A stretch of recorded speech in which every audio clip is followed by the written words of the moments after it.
Hey guys, welcome back to the show. I'm Last Son. This is Journey Through the Cornellverse, and today we're taking a look at Burning Hammer of the Wrestling Gods. So they are the 8th ranked company. So you can see here, Burning Hammer have been the giant of Japanese pro wrestling for decades, with a lot of their success coming from the fact that they've always been willing to adapt to changing circumstances. They're never far from controversy. Burning Hammer have weathered many storms and scandals over the years, such as the Inspire crisis of 2006. In recent years, they've hit a particularly rocky patch. Their short-lived dalliance with a more Western style upset their core fan base. The tsunami of 2016 added to their hurt, and then it was followed by a string of high-profile retirements that have gutted the roster. Seen by many as a company in serious, potentially terminal decline, Burning Hammer have generally become vulnerable for the first time in many decades. You are a medium-based company, 7.5 million in the bank. So unlike Pride Glory, Honor Wrestling, who only had like 235,000, you have 7.5 in the bank. So quite a bit of money for the Japanese, company. In Japan here, your size, your medium, so you have 68 across the board. US, you have 10 across the board. Canada, 10. Mexico, 10. British Isles, 6. Europe, you have 6. Oceania, you have 6. And India, you have 0. So to achieve that next size of big, you have to achieve 77 popularity in at least 5 Japanese regions, which must include Kanto and either Tohoku or Chubu. Take a look at your coverage. You do have very big coverage in Japan, so you're going to get a lot of people potentially able to watch your broadcasts, which for your pay-per-view is going to be Emperor's Choice, so one of the premier pay-per-view services. And for your tour highlights, you have Aichi. It's an internet subscription service. So it's launched in 2018. It's become wildly popular in the country. That's where you get your very big. You don't have to have a ton of quality on that. Your events you do. Speaking of your events, you're a typical Japanese company in the fact that you have a touring schedule. So you're going to have a pay-per-view or an event that's going to be built around the tour. So you can see here the Burning Path has a tour built around it of 7 days. Fire Dream of the Immortals has that tour of 7 days. Same thing with Sword of Destiny. The Summer Tour is going to be your tournament that kind of leads up to the Best of the Super Juniors tournament. Then you have your Summit Challenge, Quest of Heart with its tour. But Night of the Burning Hammer is your season finale, and that comes in October. So it's like 10 months to build up any kind of stories and matches that you're wanting to potentially have here on the Night of Burning Hammer. It's a lot of chance to build a lot of character development, a lot of storylines, even though your product isn't going to require you to have any kind of storylines. So it's going to be the Burning Path style. This is where a Japanese style has some Western influence. Match quality is crucial. The wrestling is treated with respect, but there are flourishes of showmanship, and larger-than-life characters can happily exist here. There's not going to be a face and heel divide. You do have a juniors division. That's going to be different than PGHW that we looked at. Stables are an integral part of this whole product. Fans expect 95% matches and 5% angles on events. TV shows are 90-10, but you don't have a TV show. Matches are rated on a match quality versus popularity ratio of 40-60, 60-40, depending on what gets the best rating. So as you can see, this is more leaning towards the sports entertainment side, where 60% in that first part, you're either going to be rated on 60% of your popularity or 60% of your match quality, depending on whatever is higher. It's not like PGHW that was 80-20. This is much more. They're allowing that popularity of the worker to come in and figure on that match quality. So just keep that in mind. Fans will be upset by dangerous, controversial, or bloody match types. Matches less than 20 minutes will not be able to achieve world-class scores. The fans are going to expect those important matches to be quite lengthy. Fans in Japan are pretty used to seeing those 40, 60-minute matches that are just epic storytelling, epic character stories, and character development inside those 60-minute matches. So they're used to that in this product. That doesn't apply, though, obviously, to your tour shows or lesser shows. You're going to want to make sure all of your endings are clean finishes. Fans are going to hate cheap or tainted endings to matches. You could potentially do it for storyline purposes, but just know it's going to probably take a huge hit in your score. A lot of matchings are going to be penalized. Only those basic matchups like setups, cages, or pull are acceptable. Others are going to be penalized. Short angles, where they're going to lose the crowd. Gimmicks will not be necessary, but they will have an impact if they're used. You need to have at least one match per show aimed to steal the show, and one match per show aimed as a technical masterclass. You can only have a maximum of 2 matches aimed as a comedy match. So make sure they're just either lower mid cards or mid carders at max. Don't have your stars or major stars in that type of match. And even this says most comedy based gimmicks are going to not be used by stars or major stars. Don't be using any crazy bumps or stunt bumps, because fans are going to be put off of them. So it's a very restrictive product compared to like your traditional sports type, entertainment type, but it's not as restrictive as what we saw with Pride, Glory, Honor Wrestling. So your booking team, you're going to have quite a few people here that could potentially have some pretty good skills to offer you in the booking department to help you build up that CE every show. Your inner circle, you have some locker room leaders already in place. You have Nakasawa, Koshiro Ino, Sensational Dragon. You don't have a chief enforcer. You do have a senior road agent, Elemental 2, and a senior referee in Masami Aizawa. The rest of these positions can be filled by you with whoever you would like to give that role to, someone who you're hoping to build some loyalty with you over time. Take a look at your titles. You have the best of the Super Juniors, 71 current prestige. So this is a trophy that's now held every July. Used to be in June.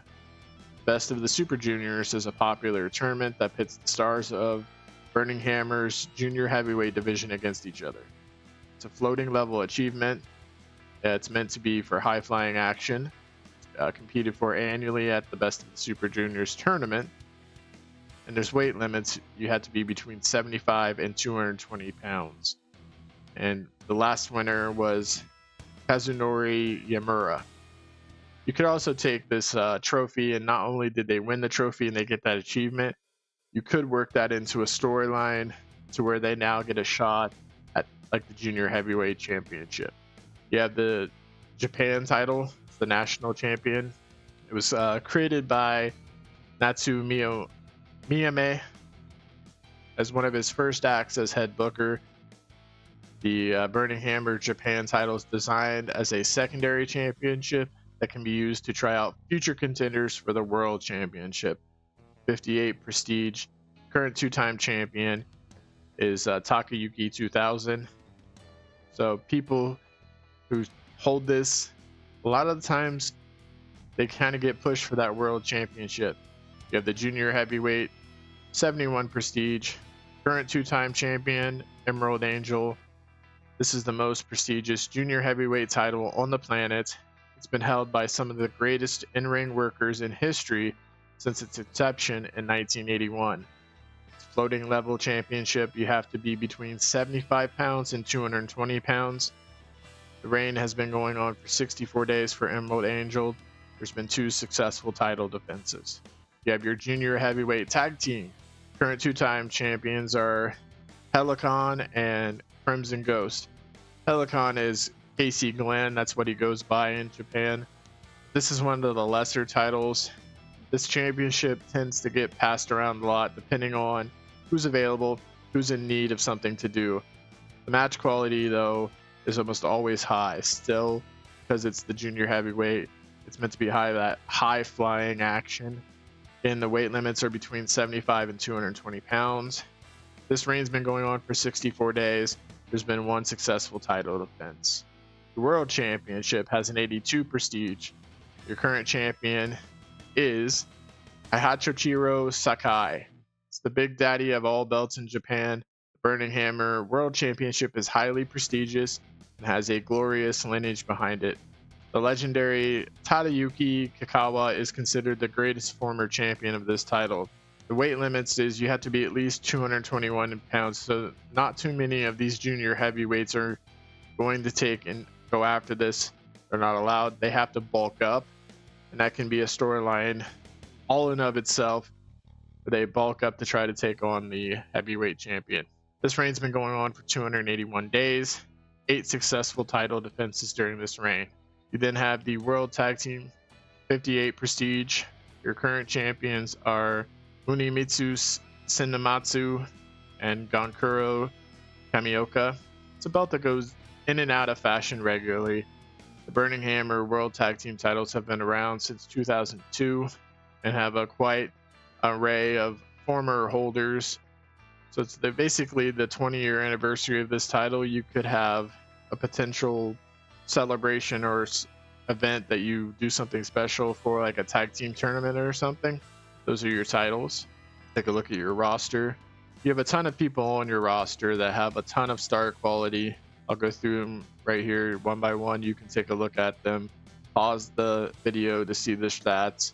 Guys like Takamura here, Kita, El Hijo de Relampango, Elemental the Third, Emerald Angel, Fujio Narahashi, Gargantuan, Heihachichiro Sakai, Pelican, or Casey Glenn, Hiroki Nakasawa, Hirokumi Saito, Hiroyasu Yakusha, Ayosuke Kokan, Yoshi Shimikage, Kinojo Hori, Ko Minamino, Hoshiro Ino, Marahito Masuka, Masaya Hara, Matthew Keith, Micho Gensai, Unamitsu Senmatsu, Mystic Dragon, Nisho Yusa, Prometheus, Raijiro Hiraki, Seiko Hayashi, Sensational Dragon, Shogo Watari, Tadakuni Tashusai, Takayuki 2000, Taro Shinoa, Tatsuya Toshitara, Toju Munkata, Toshiharu Habanashi, Yasuhiko Tara, Yasunobu Masona. So tons of people here who have a ton of star quality. You're not going to be short on stars on this company and star quality. You have a range from the older established guys, some younger guys. Pretty good mix of star quality. It's looking to be a pretty good, roster. Take a look at your major stars to stars. You have quite a few people here at the top that are going to be people that are going to be, you build your big storylines, you build your big matches around these guys. That's quite a bit of a mix between your heavyweights and people that are your junior heavyweights. So these guys that are junior heavyweights, they could potentially headline some shows as well. You got people here like Matthew Keith. There's Mystic Dragon, Sensational Dragon. These guys are your junior heavyweights. So quite a bit of mix there on star power at the top of your card. Quite a bit of a mix between junior heavyweights and heavyweights. So that's something really cool to see. Your mid card here built around the same types of things. You're going to have a mix between your heavyweights and your junior heavyweights. A lot of good potential here. I'll go through here. You can see each guy's stats. Pause on the ones you'd like to see more in detail. But as you can see, the range of ages are going, between mid 30s, early 40s. You have some older workers here in your mid card. You have some younger guys here like Ko Minamino. Some of the guys like Ino here, who was a major star, was pretty much a big star in 2020's game. The last 2 years has kind of declined quite steeply, they're saying. There's Masaya Hara, who's a 23-year-old. Gensai here. A pretty good mix of people here for your mid card. Not a ton of young guys, but pretty good mix for a mid card. It's a pretty good mid card, pretty good strong mid card. Let's take a look here at your unimportant. You don't have a ton here, but you have, this is where probably a lot of your younger guys are going to be. You do have some guys on excursion. So you have guys like Tomonaga, Yunokawa. They're expected back in April. Teruki Nakayama's January of next year. Ao Bandai, Optimus Jr., Izumi Isu. All these guys are on excursion, and hopefully they'll come back and look better, stronger. Take a look at creative, your franchise players, kind of guys that you're expecting. Guys like Emerald Angel, Hiroki Nakasawa, Haihachiro Sakai, and Kinojo Hori. You can expect things. The game doesn't have anybody here that they think will be a potential to be the star and carry the company. That's one of the big problems with Burning Hammer, is that you don't have a ton of stars that are going to be coming up. At least the game feels that way. There's not a lot of guys that can step into that star quality, main star level when these older guys retire, and some of them drop pretty massively in their skills between the last game and this game. You do have some hot prospects that could become valuable members.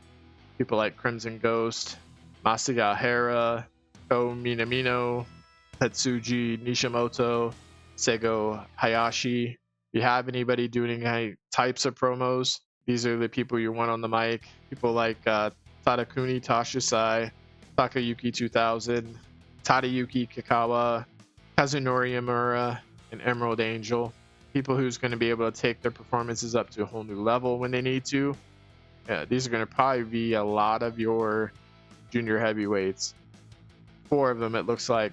4 out of the 5 are junior heavyweights on this list. People like Emerald Angel, Sensational Dragon, Helicon, Elemental 3, and then here's your heavyweight, Takayuki 2000.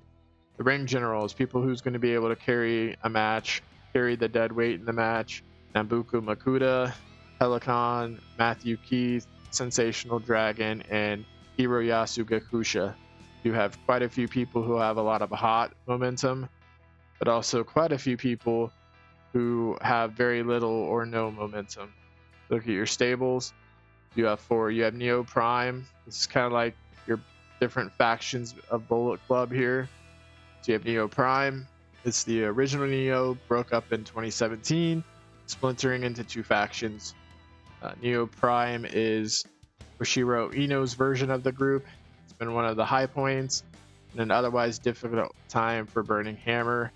The shock addition of Kinojo Hori as co-leader has made it even more interesting. So you got Kinojo Hori, Oshiro Ino, Matthew Keith, Michio Gensai, and Tatsuyo Toshitara, all as members. They usually feud a lot with Neo X. Yasunobu's Masuno's broken leg caused the original Neo to splinter, and Neo X is Yasuhiko Taira's version of the stable. Many people feel it's the more authentic of the 2 offshoots, as it retains the rebel spirit that made the classic version so awesome. Haihachiro Sakai's world title win in 2021 has created an interesting situation where it's being hinted that he wants to kick Taira out of his faction and take over. So that's a storyline that you could potentially do. And that's what's going to happen a lot in these stables. You're going to have the younger guys want to come up and kick out the older guys and take over. Maybe they want to gain respect. So that's storylines that you could potentially do. You have Yasuhiko Taira, Haihachiro Sakai, Atsumori Takamura, Alhijo del Relampango, Jin Miyamoto, and Ryushi Sato as your members of this Neo X faction. Then you have Senmatsu Gun, and it was formed when WEXXV Hall of Famer Munamitsu Senmatsu debuted in Burning Hammer, positioned as the outsider group who didn't respect their traditions and rules of Burning Hammer. So it's got Munamitsu Senmatsu as the leader, Aiyoshi Shimikage, Gankuro Kamimoka, Kazunori Yamura, Toju Munkata, and Chaos Khan, all in this faction. So it's a pretty important part of the landscape, and they've got some decent momentum going right now. Then you have the Golden Army. So this stable was formed when 5 former wrestlers from GCG all debuted in late 2017. It's a very important part of the Burning Hammer landscape. There's no leader, they're all just basic members. You got Hiroyasu Gakusha, Himinobu Kokori, Namboku Makuda, Takayuki 2000, Sashaharu Hobanashi. Like I said, you have no storylines, but you can run them. You can run the storyline of Neo X and Neo Prime. You can have Sakai kick out Tyra and add that as a storyline. Add a storyline where someone's coming up from junior heavyweight into the heavyweight division. There's quite a bit of storylines you can tell. Just they don't tell these stories, a ton of angles. They tell these stories inside the ring and matches and character development inside those matches.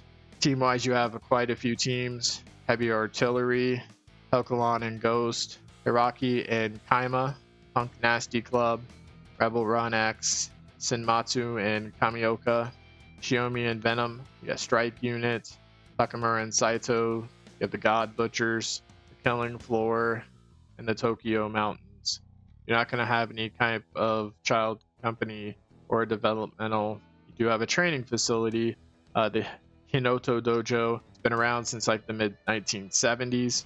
Originally, it was Master Kitozan's private Eat Dojo, and it was used purely as a place to train his young students. After his death, the dojo went through many different names and owners, but settling on its current name in 1993 when it was bought out by Burning Hammer. So in 2005, the decision was made to have the dojo promote its own shows, but they stopped doing that until 2014, when it just reverted back to being a regular dojo. Training level is at 75%, 20% facilities. So at the moment, you're going to get 2 graduates to appear, and there you can see the following styles of wrestling that this dojo will teach the wrestlers. Relationship wise, you do have a pretty good relationship with CILL, and Pride, Glory, Honor, you have a horrible one. Ultimate European Wrestling, you have a good one that you can send people to excursion, and WLW, you have a negative opinion and actually have declared war on each other. You haven't come to that war with PGHW yet. It's something that could potentially happen, and then you're going to have these regional battles that are going to affect whether or not you have good shows. It can take away points from your shows, add points to your shows. It can add attendance or take away attendance, so it's something to keep in mind. You can also add new workers in by using those touring contracts that we talked about with Pride Glory. So just keep that in mind, that you do have the option to bring in some new talent for your tournament, bring in some of those junior heavyweights from around the world. Maybe you'll grab some from CILL or EILL and have a Mexican contingent come in and compete in the best of Super Juniors. Maybe you'll create like a G1 Climax or the N1 Victory or the Carnival of Champions that these Japanese companies have, and you'll have a heavyweight like round robin tournament where the winner does get a shot at the title at the night of the Burning Hammer. If you guys have any other tips or tricks, please leave them in the comments below. And while you're there, why don't you give the video a thumbs up and subscribe to the channel. I'm Last Son. This has been Journey Through the Cornellverse, and today we looked at Burning Hammer of the Wrestling Gods. I hope you have a wonderful day. Keep playing, stay awesome, and I'll see you in our next video.